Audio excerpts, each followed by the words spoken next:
Ito na mga kabasketball, Jordan Heading, napag-initan lang pala kaya hindi isinama sa nakaraang World Cup. At Coach Tim Cone nakahanda na nga bang bitawan ng Barangay Ginebra para sa ating Gilas Pilipinas. At kilalanin natin itong 12 best available players para sa ating Gilas Pilipinas dyan nga sa darating na February window. Pero bago yan, huwag kalimutan mag-like at mag-subscribe bilang pagsuporta. Dito nga sa kakatapos lang na live episode ni Snow Badwa, kasama nga itong si Dodo Katakutan ng Spin.ph, ay napag-usapan nila itong mga posibleng maging head coach ng ating Gilas Pilipinas.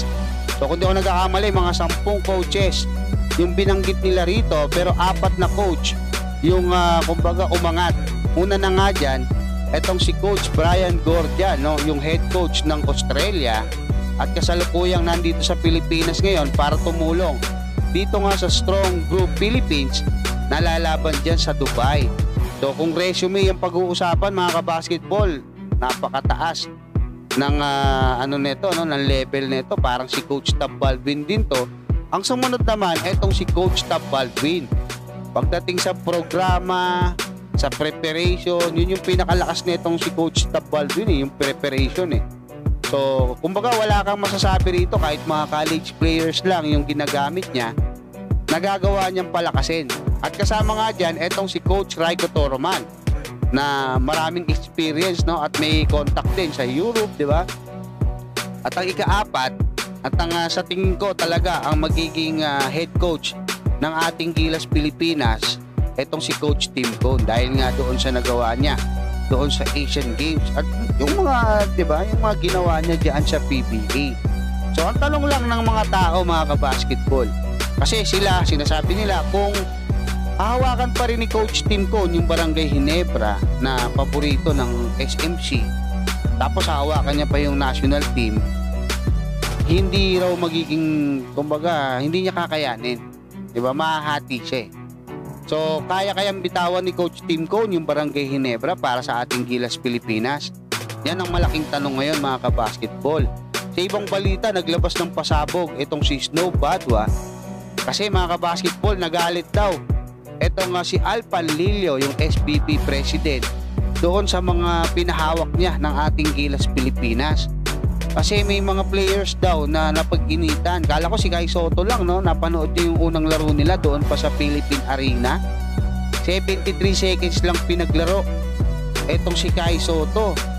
So ngayon, sinasabi niya dito na etong si Jordan Heading, na hindi niya pinangalanan pero lumalabas. Actually, may idea ako kasi nagduda rin ako eh. That time, bakit si Jordan Heading biglang pumunta na sa Pilipinas, hindi man lang pinag-practice, di ba? Sabi, ang nangyari daw, humingi raw ng at least 1 week na pahinga itong si Jordan Heading kasi kakagaling niya lang sa P-League. Ngayon, di pinayagan daw siya. Ngayon pagbalik niya, wala pa sila Kai Soto, wala pa sila Jordan Clarkson. Hindi na siya tinanggap. Sinabihan na siya na hindi ka nakasama.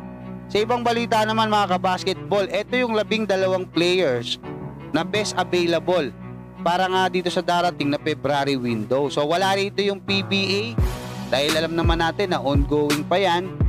Ito yung mga players mga kabasketball na tingnan nyo kung okay kayo dito. Una na nga dyan, ito na si Jordan Heading para may shooter tayo. Itong stretch big man na si Justin Baltasar, kahit ongoing yung MPBL papayagan yan. Itong UAAP MVP na si Kevin Kiambao. Tapos yung mga players natin, yung naglaro doon sa All-Star ng P-League, 10 yun. So kung 3 na yung nauna, tapos 10 ito, di 13 na. Pero feeling ko hindi maisasama dito itong si Greg Slaughter, diba? Ewan ko lang si Matthew Wright kasi hindi rin siya isinama nung nakaraan.